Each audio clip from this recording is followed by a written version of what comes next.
Secara teoritis itu ada sebenarnya, dan memang seperti kemarin mestinya menghadapi begitu awalnya itu Dakhura itu Sabara. Ya, oke. Nah tetapi kok kemarin tiba-tiba Brimob yang turun. Sejak awal tuh ya Brimob ya. Dari awal Brimob, kenapa tidak Dakhura? Nah biasanya Brimob itu sebenarnya juga kombatan dari pasukan tempur ya sebenarnya itu ya. itu sudah kekuatan terakhir untuk pemukul kan. Oke, ya. Nah di Dakhura Sabara itu biasanya ada satuan negosiasi yang biasanya ditempatkan polwan dan sebagainya untuk berunding dengan para demonstran sambil ngomong dan sebagainya. Kemarin tidak tampak itu. Sedangkan secara teoritis itu ada, tetapi nyatanya tidak. Nah sebaliknya apabila negosiator tidak berjalan, Dakhura Sabara maju tidak berjalan, Brimob maju, terus kapan tentara turun tangan di bawah kendali operasi ataupun BKO misalnya. Nah ini memang seperti tadi yang kata Mas Endrajit, mendadak saja tiba-tiba tentara turun dan kelihatan seolah-olah masyarakat melihat ini tentara atau marinir ataupun yang lain lebih bersimpati dan sebagainya dibanding Brimob atau polisi.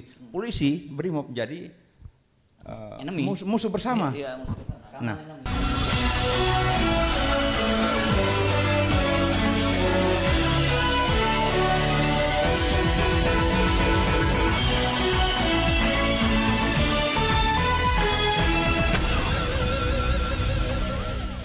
Halo, assalamualaikum warahmatullahi wabarakatuh. Senang sekali saya Harus Bin Arif kembali bisa menjumpai Anda semua dalam program ini, sesi dialog dari Koalisi Aksi Menyelamatkan Indonesia. Kita membuat seri dialog selama 3 hari berturut-turut ini. Ada 5 topik yang kita bicarakan. Kemarin kita sudah bicara dari sisi bisnis, kemudian dari sisi ekonomi, bukan bisnis ekonomi sama dengan dari sisi sosiologi masyarakat, dan kita juga bicara dari sisi aspek-aspek yang lainnya. Dan hari ini kita bicara dari ini sebenarnya gado-gado, ada praktisi hukum ya, Dr.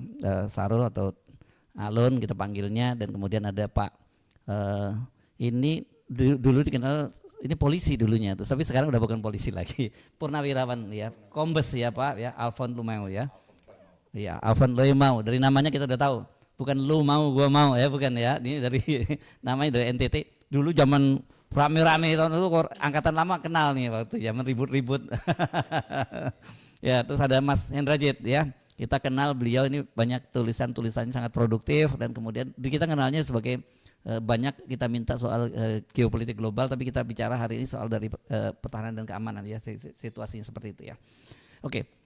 Yang sekarang paling banyak disoroti tentu saja institusi kepolisian.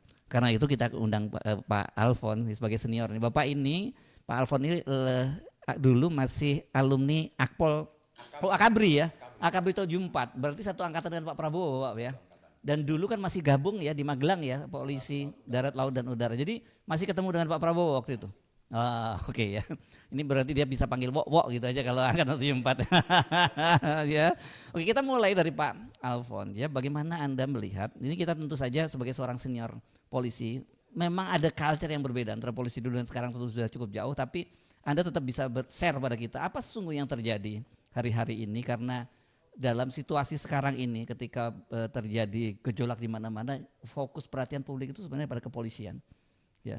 Dan apa boleh buat Pak Alfon, saya mesti ngomong junior-junior Anda itu sekarang disoroti dengan tone yang negatif oleh publik gitu ya. Apalagi kemudian muncul kasus di lindasnya dinda kita almarhum Alvan Kurniawan gitu, oleh kendaraan Barakuda itu, dan kemudian ada seorang kombes polisi Kosmas yang itu saya yakin ini satu daerah dengan Pak Alfon ya, yang baru saja dihukum PTDH ya, pemecatan tidak dengan hormat dari kepolisian. Ini seorang perwira menengah ya kalau kombes gitu. Kompol tuh mayor ya kalau ya, tentara. Oke, silakan Pak Alfon, Anda bisa memulai diskusi ini dengan melihat bagaimana perspektif Anda dalam melihat hari-hari ini. Bapak menggunakan mic ini, silakan. hari-hari ini polisi sedang menghadapi kondisi yang begitu dilematis, karena di satu sisi polisi bertugas untuk mengamankan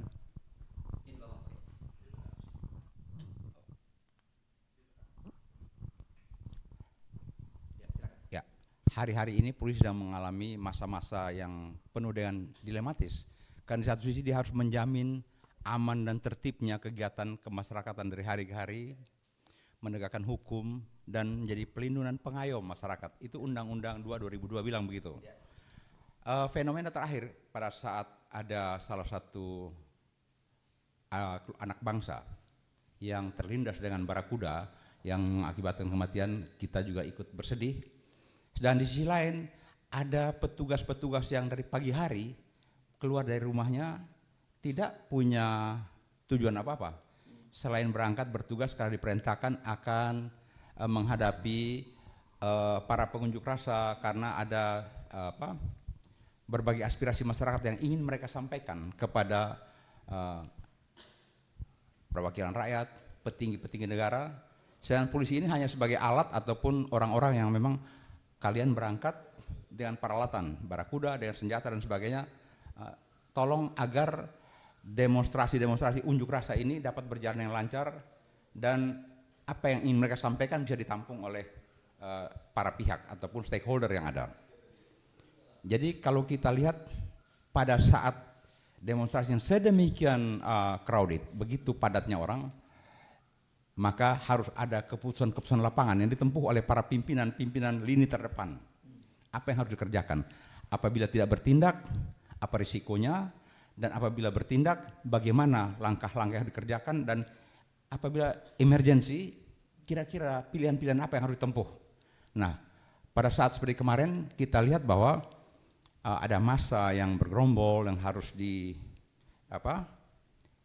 ditangani. Kemudian ada mobil barakuda yang beratnya sedemikian, dan memang mobil ini mobil tahun 90-an yang bukan seperti sekarang dia bisa mempunyai kemampuan 360 derajat. Kalau mobil-mobil sekarang kita lihat kan di dalam kabin pengemudi dia bisa tahu di kiri kanan kayak apa. Ada benda yang dekat pun berbunyi. Kalau yang ini yang dipakai ini barang-barang tua yang tahun 90-an. Jadi kayak kacamata kuda gitu. Kacamata kuda dan cara mengemudikan pun tidak sederhana. Ya. Jadi memang kalau kita lihat bagaimana dia keluar dari posisi formasi untuk mengurai massa ataupun bertahan, dan dia keluar, apakah keluar untuk menghindari kerumunan karena ada kemungkinan bahwa dalam kerebutan massa seperti itu kalau dia biar berdiam pun kemungkinan dilempar bom molotov, terbakar dan sebagainya. Sedangkan dia punya tanggung jawab terhadap kesatuan atau pasukannya. Jadi dalam hal kondisi-kondisi kritis itu, approaching to decision making sebagai seorang pimpinan lapangan, apa yang harus dikerjakan? Keputusan-keputusan ini membawa risiko. Karena kebetulan kalau kita lihat di video yang ada salah satu anak muda yang sedang berlari atau nyebrang, terus kayaknya terdorong akhirnya terlindas oleh barakuda ini. Sebenarnya kalau dipikirkan semacam itu, begitu tergilas itu tidak gampang hidup karena puluhan ton beratnya kendaraan ini. Jadi memang itu sangat memprihatinkan, ikut berduka cita. Tetapi apa-apa yang dikerjakan itu menimbulkan kemarahan masyarakat dan sebagainya. Tetapi kalau kita sebagai orang yang di lapangan itu pun, menurut saya dia juga berangkat dari rumah, dia tidak ingin sama sekali ada korban.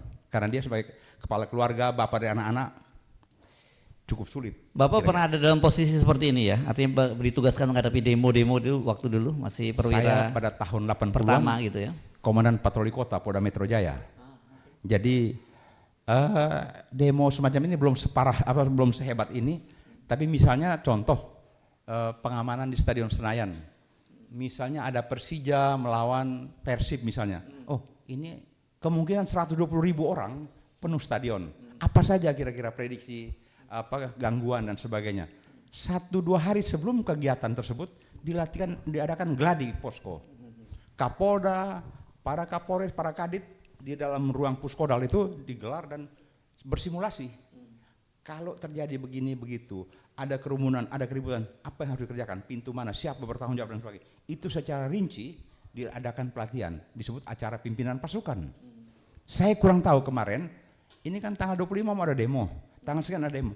Apakah kegiatan gladi-gladi tersebut dikerjakan oleh para pimpinan sampai pada tingkat pelaksana bawah atau tidak? Jangan sampai tingkat pelaksana bawah ini mengerjakan berdasarkan naluri komandan dia buat keputusan, terus keputusan keliru hari ini, terus semua orang mempersalahkan, termasuk para pimpinan mempersalahkan. Bahaya. Kenapa saya bilang bahaya? Bayangkan kalau satu hari atau kemarin kita lihat, kalau harinya berikutnya, datang masyarakat bergerombol nyerbu rumah Ibu Sri Mulyani, dan membakar atau rumah uya-kuya dan sebagainya, terus lapor ke polsek. Sabara polsek bilang, aduh, lebih baik kita jangan datang deh. Kalau kita datang sana, kalau masa ngamuk dan sebagainya, terus kita dikejar-kejar, kita dilengkapi dengan senjata dalam keadaan overmach atau notwear ini, terus kita ngapain? Sebaiknya kita kabur daripada kita lepaskan tembakan, peringatan, massa tambah meledak, mengamuk, akhirnya terjadi benturan fisik. Bayangkan kalau setiap wilayah para pimpinan di bawah itu ketakutan menghadapi amukan massa serupa itu, siapa yang menjamin aman, tertib, tentramnya rakyat? Rakyat akan bertanya-tanya, kalian dikasih gaji buat apa? Nah ini tanggung jawab para pimpinan. Jadi pimpinan juga jangan main salahkan. Kalau tidak dipersiapkan para bawahan menghadapi situasi yang emergensi serupa itu, jangan main salahkan. Ya. Pak Alfon, ini kan bukan penyebab tunggal, ya, bahwa kasus itu orang banyak itu merupakan kulminasi saja, karena selama ini ada semacam kemarahan yang sudah menumpuk terhadap kepolisian. Apakah Anda sendiri melihat soal itu? Ketidakpuasan masyarakat terhadap berbagai keadaan yang merupakan keadaan kekinian di masyarakat, itu udah bukan jadi rahasia umum. Oke. Tingkat kesulitan karena PHK di mana-mana, cari makan tambah sulit. Terus mungkin saja upah yang tidak menentu. Di sisi lain melihat bagaimana para penyelenggara negara ini hidup dalam serba keberadaan dan sebagainya. Kondisi-kondisi ini membuat sebuah kulminasi, ibaratnya gunung meletus atau bisul. Ini bisul sedang siap-siap untuk meletus, dan hal-hal ini menjadi pemicu, menjadi membakar kemarahan masyarakat, karena kalau kita tanya satu-satu mereka juga tidak sadar kenapa mereka marah. Tapi dari dalam batin mereka faktor-faktor internal ini memang membuat hidup ini seolah mereka frustrasi. Kepada siapa kami akan lampiaskan ketidakpuasan ini? Kita berharap pemerintah taruhlah kemarin dengan janji-janji akan lebih baik dan sebagainya. Nyatanya bukan tambah baik hari ini. PHK di mana-mana, cari makan tambah susah, belanja beras, gula keperluan sehari juga naik. Berapa banyak orang yang susah? Walaupun mungkin ada permen istilahnya makan siang bergizi gratis, jadi anak-anak sekolah dan sebagainya. Pemerintah mungkin punya niat untuk bisa menghibur, tetapi hiburan-hiburan tersebut belum cukup dibandingkan dengan kenikmatan yang diperoleh oleh segelintir elit tertentu di negeri ini. Nah itu masyarakat lihat dengan mata telanjang, sehingga betul-betul berbagai perasaan yang ada dalam dada mereka untuk mau diledakkan tidak tahu kemana. Nah pada saat-saat serupa ini bisa terjadi satu pemicu, satu keadaan membuat meledak berbagai macam keadaan. Oke, yang saya ingin fokus ke kepolisian ya, karena bagaimanapun Bapak pernah di kepolisian cukup lama sampai pangkat perwira menengah itu kan. Berapa puluh tahun Bapak? 34 tahun saya bertugas. Cukup lama dong di kepolisian ya. Terus sekarang aktif sebagai, karena Bapak juga ngambil doktor di hukum ya. Jadi sekarang jadi lawyer. Pengamat kepolisian. Oh, pengamat kepolisian. Oke. Apakah ada budaya yang berbeda antara kepolisian di masa Bapak dengan sekarang? Karena banyak orang melihat polisi ini kok urusannya banyak banget. Padahal kan to serve and to protect sebenarnya, untuk melayani dan melindungi masyarakat. Tapi kalau kita lihat banyak sekali tugas-tugas yang dibebankan kepada kepolisian, pakai masalah-masalah yang administratif pun juga di kepolisian gitu. Ya sebenarnya kalau kita mau lihat tugas kepolisian kembali pada Undang-Undang 2002, ya itulah to protect and to serve itu gambar besarnya, tapi jabarannya ya Kamtibmas, keamanan ketertiban masyarakat. Itu ya undang-undangnya ya. Undang-undang bilang begitu, dan itu yang harus dikerjakan sebenarnya. Kalau ada pekerjaan-pekerjaan lain sebagai suplemen atau tambahan, jangan sampai yang suplemen atau tambahan itu jadi pokok, terus yang jadi pokok itu dilupakan, sehingga ada istilah di masyarakat, kepolisian kadang-kadang udah tidak tahu apa yang menjadi tugasnya, dia lebih pintar tugas-tugas lain sehingga lupa apa yang menjadi tugasnya. Nah ini banyak sekali kisaran suara di tengah masyarakat yang memang harus jadi perhatian serius para junior adik-adik polisi sekarang. Lihat itu sebagai sebuah cermin bagaimana sebaiknya menghadapi hari-hari besok dengan lebih baik dan lebih profesional. Sekarang ini bahkan sampai urusan Satgas Pangan ada urusannya di situ juga. Bahkan ada urusan ekspor jagung segalanya, sampai urusannya itu. Saya bingung nih sebenarnya ini kepolisian ini mau jadi apa ini kan gitu. Kalau kebingungan dari Mas Hersub mungkin itu bukan kebingungan seorang diri, itu kebingungan kolektif mungkin saja. Anda juga sebagai mantan polisi juga Anda bingung kalau kemudian tugasnya nanam jagung dan sampai ekspor gitu. Saya tidak pernah dididik selama akabri, selama PTK sampai dengan sekolah untuk urusan jagung, urusan makan gratis dan sebagainya. Jadi memang itu perlu pengetahuan tambahan, ekstra kurikuler mungkin saja. Oke. Begitu. Tapi kan itu pasti akan ada dampak dong, karena bagaimanapun dengan overload tugas-tugas itu akan tugas utamanya, tupoksinya itu kan akan terabaikan dong, Pak.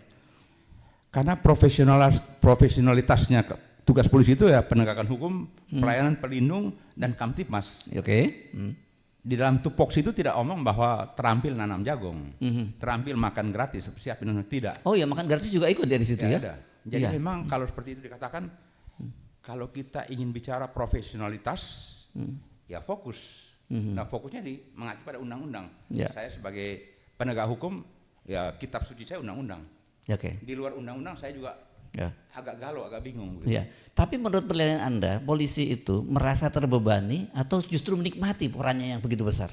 Nah itu yang saya kurang tahu. Karena yang menjalani sekarang, apakah mereka sedang menikmati itu sebagai sebuah hiburan ataukah sebuah privilege atau sebuah profesionalitas plus? Itu yang saya kurang.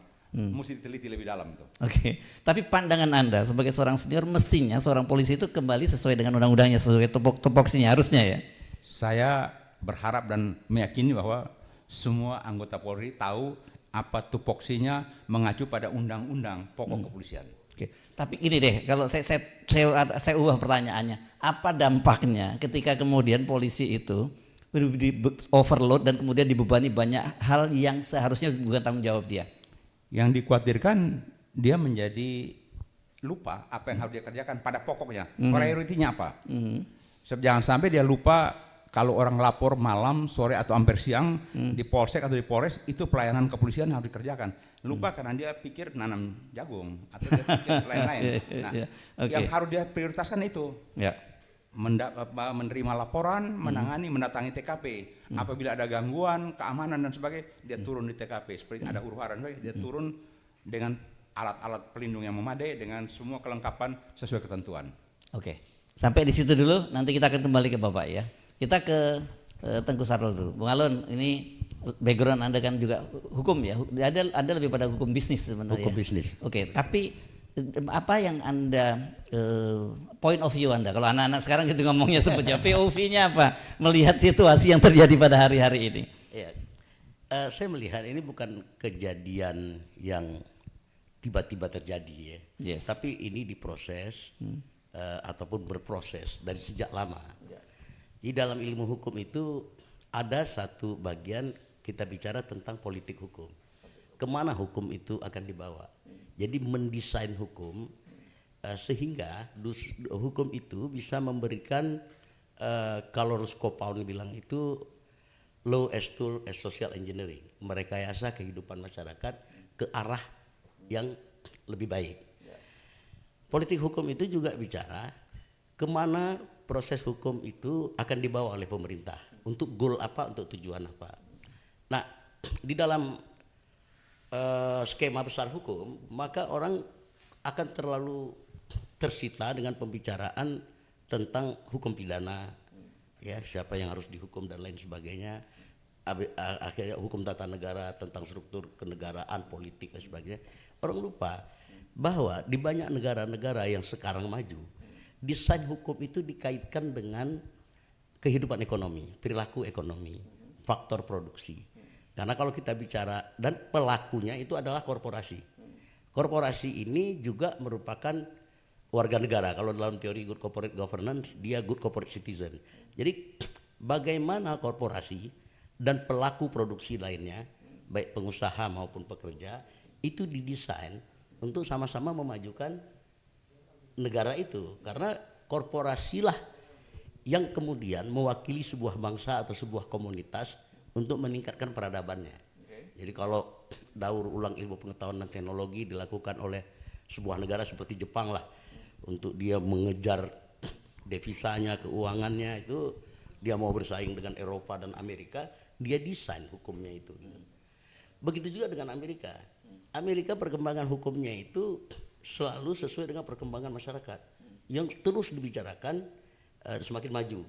Misalnya perubahan struktur hukum, pemikiran hukum di Amerika itu sangat terpengaruh pada abad pertengahan itu tentang pembangunan rel kereta api. Jadi antara satu komunitas, mungkin penambang, di sini pasar, ya kan?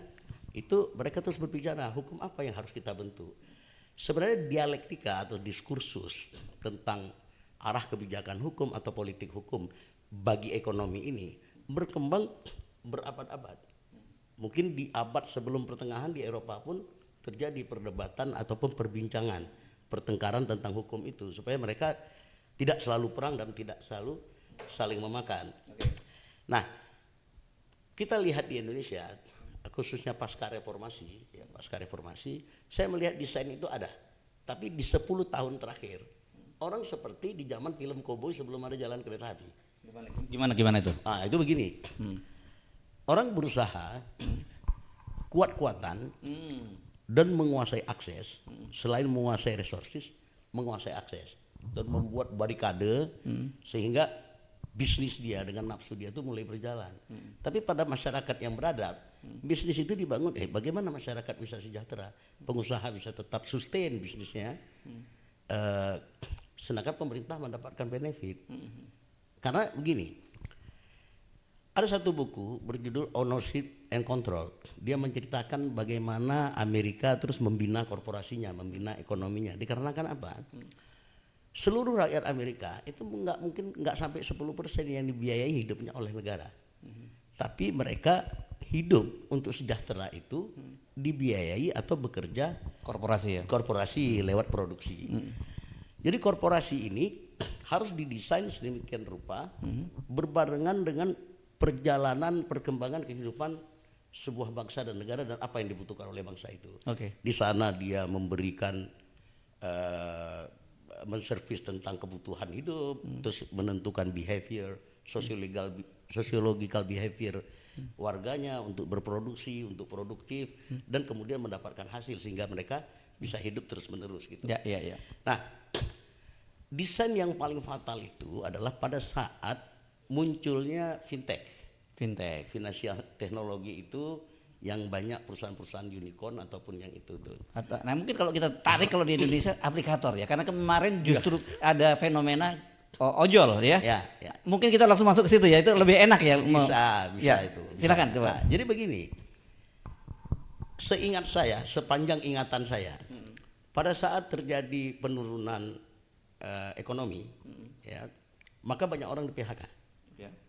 Ya, orang di PHK ini yang paling gampang, paling cepat dia bisa menafkahi keluarga dari uang pesangon atau apapun, dia bergabung ke ojol. Bukan hanya orang yang di PHK, tapi orang yang mencari pekerjaan juga. Orang yang mencari pekerjaan, sama karena kesulitan pekerjaan. Karena tadi politik hukum ekonomi atau politik hukum bisnis, ya, itu tidak mendesain itu dengan melihat perkembangan ilmu pengetahuan dan teknologi dan jadi ini nggak diantisipasi ya apa yang terjadi sekarang ini gitu. Nggak didesain, dari desain hukum gitu. Nggak didesain dari awal. Karena saya pernah menangani beberapa kasus fintech. Orang dari luar berbisnis di sini dengan membawa uang dari dari Hong Kong, dari India dan lain sebagainya, dia bisa mengumpulkan sekian ratus miliar. Ternyata si dirutnya bekerja satu orang dan cuman kos di sebuah apartemen ataupun di kos mewah, sehingga pada saat terjadi apa-apa resiko dia langsung pergi. Nah, pekerja yang ditinggalkan ataupun peminjam yang ini dia biarkan. Itu yang terjadi. Itu yang terjadi. Jadi seharusnya kan ada ukuran-ukuran gitu. Ya. Misalnya gini, amanah konstitusi 1945 itu menyebut bahwa pelaku produksi itu kan ada satu koperasi, kemudian ada BUMN, terus kemudian swasta. Ini semua sangat tergantung pada perkembangan ilmu pengetahuan dan teknologi. Ya, perkembangan peradaban itu gitu. Ya.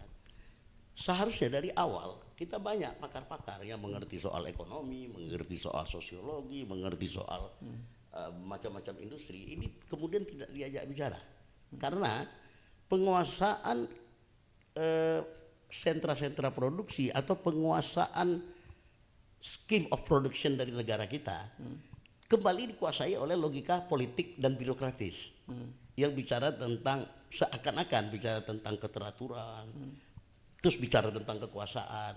Jadi paradigma bisnis pun akan berubah setiap terjadi penggantian rezim gitu. Ini nggak diantisipasi. Saya balik lagi ke konkretnya ya, karena situasi ini kan tadi Anda menyatakan bahwa orang yang di PHK dan kemudian saya menanyakan bahwa orang yang mencari pekerjaan nggak ada lapangan pekerjaan, sasarannya yang paling mungkin itu menjadi driver ojol. Paling gampang. Tapi ternyata realitasnya sekarang justru menjadi driver ojol itu tidak seindah seperti yang mereka bayangkan. Belum lagi ada persoalan-persoalan bagaimana hubungan yang mereka disebut soal sangat mulia sebagai mitra gitu ya. Tapi itu kan sebenarnya bentuk dari bahwa korporasi tidak mau bertanggung jawab apapun terhadap konsekuensi yang para pekerjanya ini kan begitu kan. Itu ojol ini lebih kepada menjerumuskan rakyat kita ke dalam dunia perbudakan modern yang dia tidak berdaya. Pada saat dia mau cari kerja atau PHK paling mudah itu, dia kan perlu modal, kredit motor. Dia kredit motor, dia kasih DP. Dia waktu beli motor itu atau mobil itu, dia udah ditimpa dengan berbagai macam kewajiban, pajak,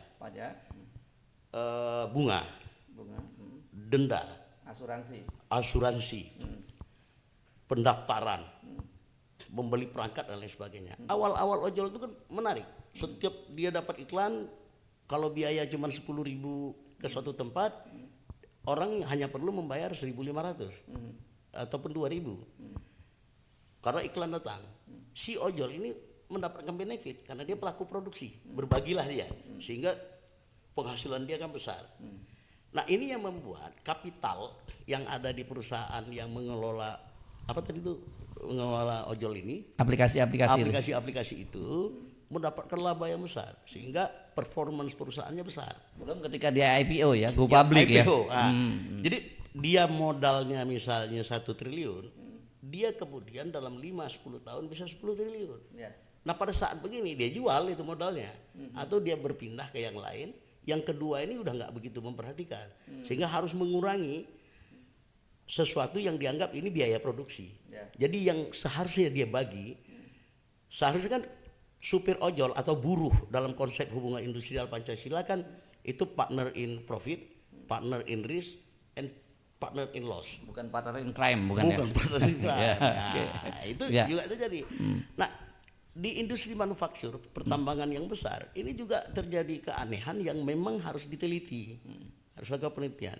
Misalnya, ada satu, padahal dalam teori bisnis modern itu kan ada namanya ESG, environmental, social, governance. Tiba-tiba kita lihatlah misalnya nikel di satu, bilanglah Morowali, datangkan pekerja Cina. Kemudian ada pergulatan permodalan besar-besaran. Seharusnya kan dari awal harus didesain berapa untuk bangsa, berapa yang bisa dinikmati masyarakat untuk kemudian bisa direkayasa pada kehidupan yang lebih sejahtera, berapa untuk pengusaha atau penanam modal. Kan harus terbagi itu karena mereka ini semua partner kan yang bekerja sama menyelamatkan konstitusi. Konstitusi ekonomi rakyat konstitusi ekonomi produksi tadi gitu. Realitasnya bagaimana? Realitasnya kita nggak pernah dapat keterangan. Berapa itu terdistribusi pada rakyat, berapa itu terdistribusi kepada negara berapa kepada investor.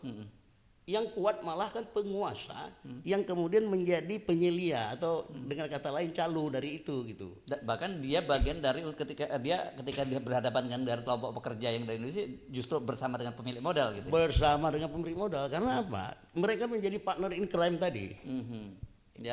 Karena nggak terbuka, nggak good corporate governance yang dia harus transparan dan lain sebagainya.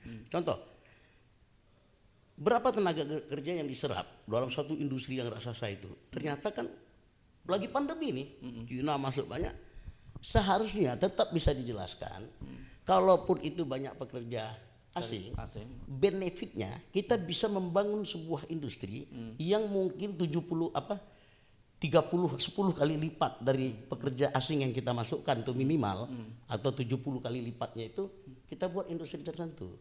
Itu fair, itu adil. Itu yang dimaksud dengan desain hukum atau political hukum ekonomi, political hukum bisnis. Jadi ojol ini kalau ini dibiarkan sistemnya terus begini berlangsung, sistem perbudakan yang Anda sebut tadi itu, perbudakan modern ini, saya pikir eh, kalau cuma dengan pidato, baris berbaris, terus kawan-kawan Pak Alfons disuruh, adik-adik Pak Alfons disuruh patroli, patroli itu nggak membuat orang nggak lapar, tidak bisa menghapus kemiskinan, menghapus kelaparan. Jadi itu seperti api dalam sekam. Ya, ya. Dikit-dikit dia berasap, ditutup di asapnya, tapi begitu dia meledak, dia membakar lumbung. Ya, dan problemnya kan sekarang ketika pemerintah mau turun tangan, katanya undang-undangnya nggak mengatur soal itu kan? Loh, apakah ada undang-undang yang mengatur maupun ada undang-undang yang tidak mengatur? Setiap pemerintah itu memiliki kewenangan untuk membuat kebijakan. Ya. Jadi hukum itu bukan hanya undang-undang. Ya. Hukum itu adalah kebijakan otoritas, putusan pengadilan, dan perjanjian, kesepakatan bersama. Ya. Itu hukum yang hidup, iya kan? Nah, ada juga yang lebih tinggi lagi, bukan tinggi, yang lebih agak spesifik, diskresi. Ya. Untuk kepentingan umum, untuk Ya. kepentingan itu. Makanya polisi itu disebut kalau di jalan living law gitu ya, Ya. hukum yang hidup di situ ya. Ya, Ya. ya. Polisi ini dia ini memiliki kekuasaan namanya kuasi peradilan. Di dalam fakultas hukum itu kuasi peradilan. Apa itu? Jadi kuasi peradilan itu dia memiliki kewenangan layaknya hakim, setengah hakim. Setengah wakil hakim, Tuhan. ya, ya. Dia boleh menilang, menyatakan orang salah. Boleh lampu merah mau harus jalan boleh. Ya. Boleh. Nah, itu namanya diskresi Diskresi. kepolisian. Kalau ada orang lampu merah tengah jalan, ternyata Macet, sedang bawa atau orang iya, sakit iya. dan lain sebagainya, polisi Bisa berkewenangan. menghentikan. Dia nggak salah itu. Dia nggak salah. Ya. Nah, tetapi pengelolaan kepolisian, kalau menurut teori bisnis judgment rule, ya, itu kan memerlukan pengetahuan dan etik yang bersifat khas. Orang harus dididik di situ. Ya. Tapi pada saat polisi dijadikan komisaris atau dirjen, oh dia di luar etik itu. Jadi dalam perkembangan kehidupan peradaban yang modern, itu orang dituntut semakin lama semakin banyak paham, tetapi semakin bisa spesialis dalam bertindak. Ya. Itulah yang namanya code of conduct. Kalau di perusahaan itu code of conduct of good corporate governance. Baru bisa dia diminta pertanggungjawabannya. Jadi memang orang-orang yang memimpin suatu tempat atau suatu apa itu memang harus punya latar belakang pendidikan dan pengalaman yang cukup. Ya, jadi ketua grup pramuka aja kan harus nampak kelebihannya. Gitu. Oke, apa yang Anda ingin katakan dengan soal ini? Akibat tidak adanya desain ataupun desain politik hukum ekonomi, hukum bisnis tadi, itu tadi orang ini berpolitik secara primitif. Dapat kekuasaan, saya dapat apa nih, komisaris ditempatkan asal-asal dan lain sebagainya. Itu menghancurkan kehidupan ekonomi. Ya. Nah, struktur sosial yang demikian atau struktur pemikiran yang demikian itu yang kemudian kita lihat menjadikan rakyat kita korban perbudakan modern oleh kapitalisme tadi. Oke, Anda berhenti sampai di situ dulu. Nanti kita giliran nanti balik kembali Anda ke. Sekarang kita minta Mas Indrajit dulu. Silakan. Tolong dibantu ya. Oke, Mas Indrajit, sama juga point of view Anda dari sisi masalah masalah keamanan dan sebagainya. Ini apa yang terjadi hari-hari ini, sebenarnya orang bisa sudah memprediksi cukup lama. Tapi kenapa tiba-tiba peristiwanya terjadinya sekarang ini gitu. Ya. Nah, di hulu penyebabnya itu waktu Presiden Abdurrahman Wahid membuat pemisahan antara TNI Polri. Itu udah clear ya dengan undang-undang TNI, lalu undang-undang kepolisian.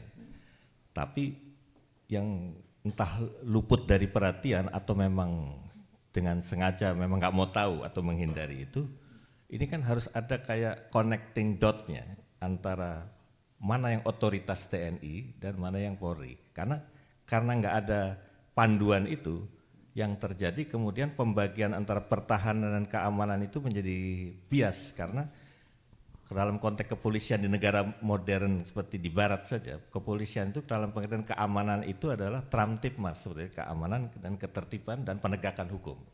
Nah, TNI menghadapi ancaman dari luar, external threat, pertahanan.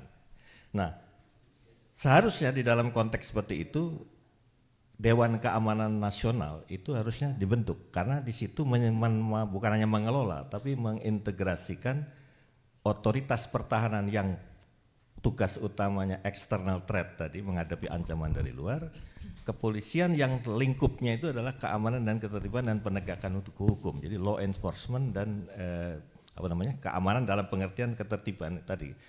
Nah, karena itu tidak terjadi, kemudian polisi, apalagi dalam konteks ini Panglima TNI maupun Kapolri ini setingkat menteri.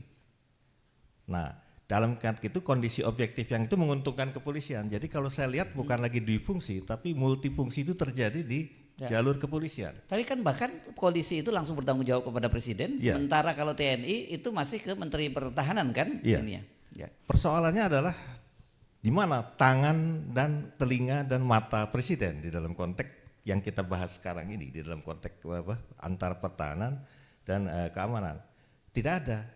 Menko Polhukam tanda kata-kata itu memang memainkan Polkam ya sekarang istilahnya, Menko Polkam. Menko Polkam, tapi itu dalam konteks ini koordinasi itu nggak cukup karena hanya tekanannya di koordinasi. Nah, di Dewan Keamanan Nasional di sini penting kalau saya perhatikan bukan sekedar menjelaskan pembagian itu. Bahkan ada situasi yang namanya operasi militer other than war atau operasi militer di luar perang.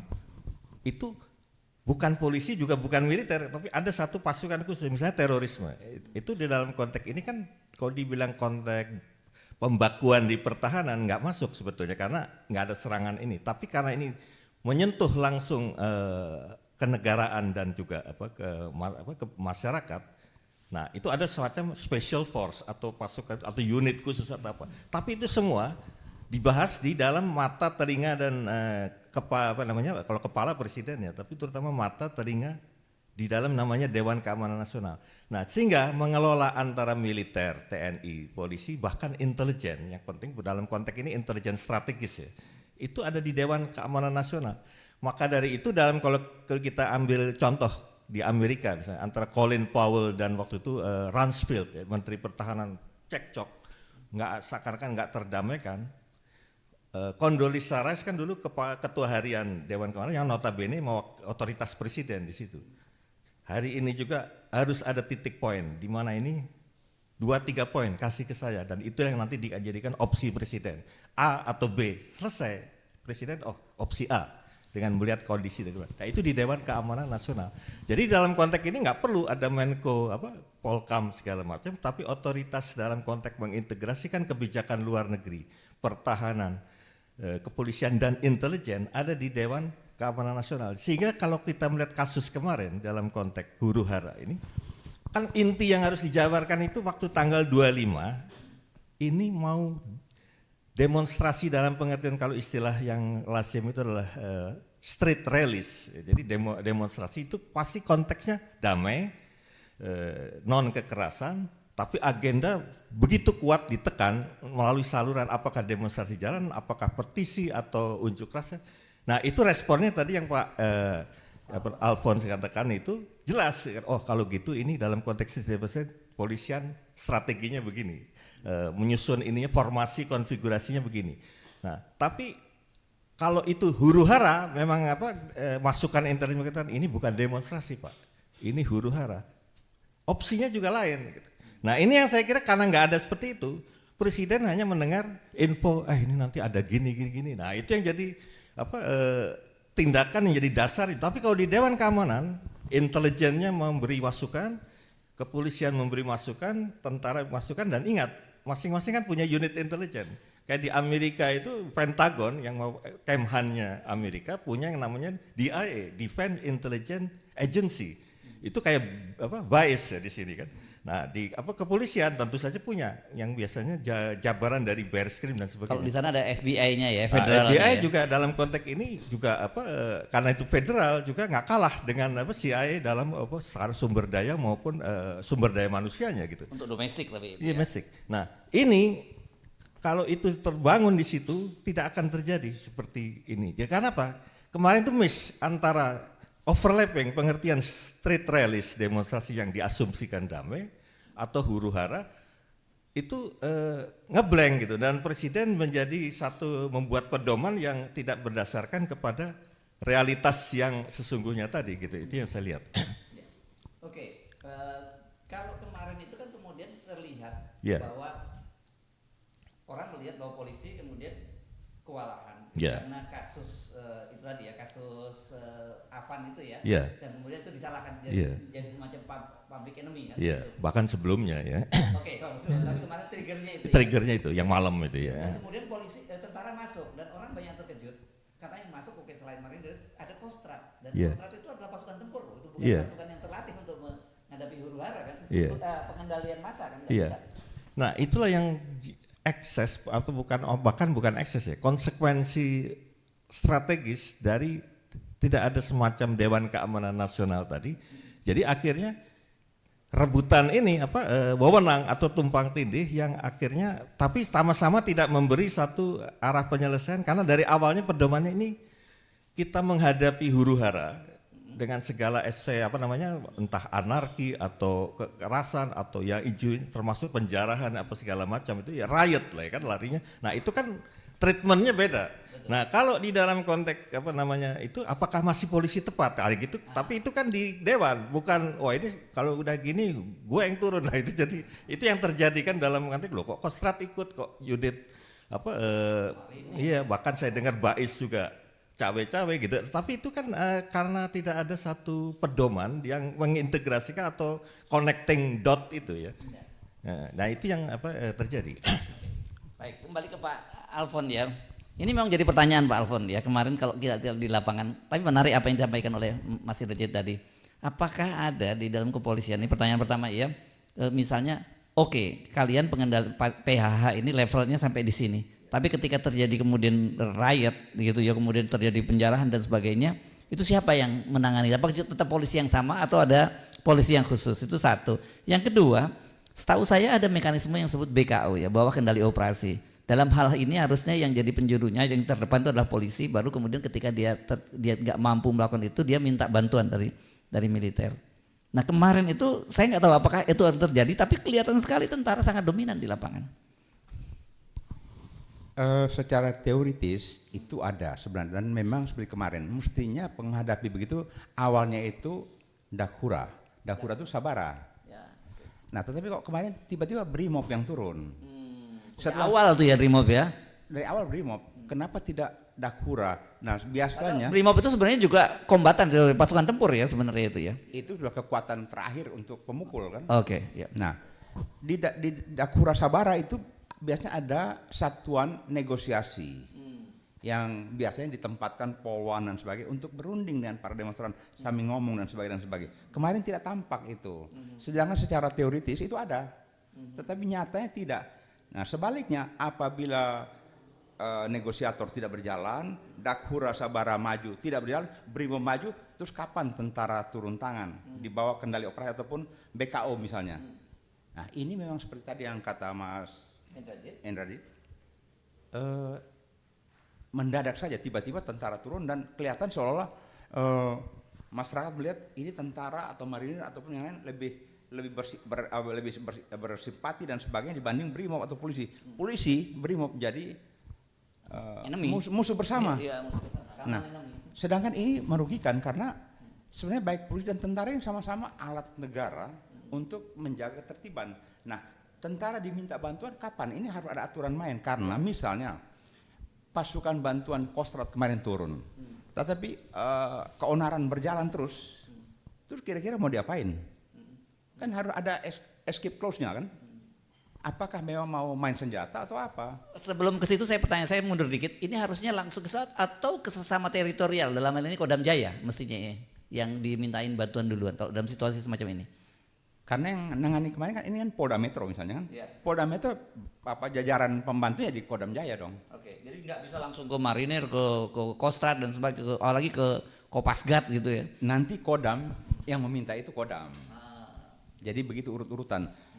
Tiba-tiba kalau taruhlah Kopassus turun sendiri, ini siapa yang minta ini kan? Belum kelihatan sejauh kemarin nggak kelihatan ya Kopassus ya. Kalau misalnya, ya baretnya saya lihat marinir ada, Kopasgat ada saya lihat ya. Ada. Ya. Kostrad ada. Kostrad ada, ya. Nah ini yang memang mungkin ini merupakan sebuah contoh kasus ke depan mungkin perlu ada manajemen pembagian pekerjaan secara rinci supaya pertanggungjawaban akibat risiko dan sebagainya jelas. Karena ini berkaitan dengan ketertiban hukum nantinya kan. Sebab kalau rakyat tetap melawan kejadian melebar, Tuh mau Kostrad bikin apa gitu loh. Nah, Karena mereka tidak dilatih untuk menghadapi situasi tidak itu. gitu. Ya kan. Jadi memang ya ini contoh kasus yang bagus untuk ke depan ini bisa ada model. Seperti tadi katanya ada satu sekretariat yang keamanan nasional di situ dikelola berbagai dan payung hukumnya jelas kan itu ada ya. payung hukumnya. Ya.